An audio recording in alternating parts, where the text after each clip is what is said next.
पुण्यातील समाधान चौकामध्ये शुक्रवारी संध्याकाळच्या सुमारास याच सिटी पोस्टच्या आवारामध्ये एक भला मोठा खड्डा पडला होता। अचानकपणे पडलेल्या खड्ड्यामध्ये पुणे महानगरपालिकेचा टँकर यामध्ये अडकला होता आणि साधारणतः 3-3.5 तासानंतर पुणे महानगरपालिकेने 2 क्रेन्स मागवल्या आणि त्या क्रेनच्या साहाय्याने या ठिकाणावरून तो ट्रक बाहेर काढण्यात आला होता।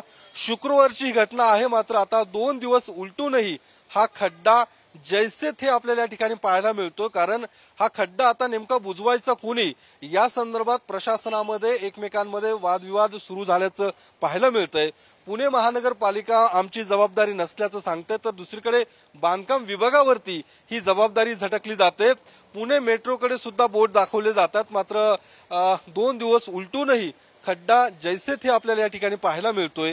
आणि याच खड्ड्याच्या परिसरामध्ये आता अशा पद्धतीचा हा पडदा लावण्यात आलेला आहे, बॅरिकेडिंग करण्यात आलेला आहे। कारण हा खड्डा पाहण्यासाठी पुणेकरांची सुद्धा मोठी गर्दी होते आणि पुन्हा कुठला अनुचित प्रकार घडू नये या दृष्टिकोनातून या ठिकाणी आपण पाहू शकतो पुणे पोलिसांकडून अशा पद्धतीने बॅरिकेडिंग लावण्यात आल्याचं पाहायला मिळतंय।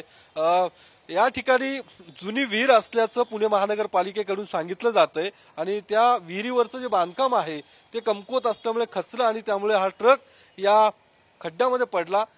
सुदैवाने या घटनेमध्ये कुणीही जखमी झालं नव्हतं, मात्र या खड्ड्यावरून आपण पाहिलं तर गेल्या 2 दिवसांपासून राजकारण सुरू आहे। विरोधी पक्षांकडून महापालिकेवरती आणि सत्ताधाऱ्यांवरती टीका सुद्धा होते।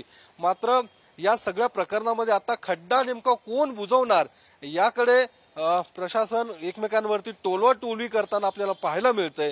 त्यामुळे खड्डा अजूनही बुजवण्यात आलेला नाहीये। नेमका आता खड्डा कोण बुजवणार आणि कधी बुजवणार हे बघणं महत्त्वाचं असणार आहे।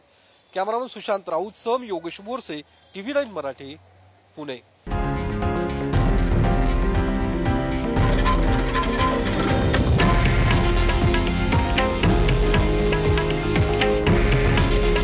हे आहे देशातील नंबर 1 न्यूज नेटवर्क आणि आपण पाहत आहात TV9 मराठी।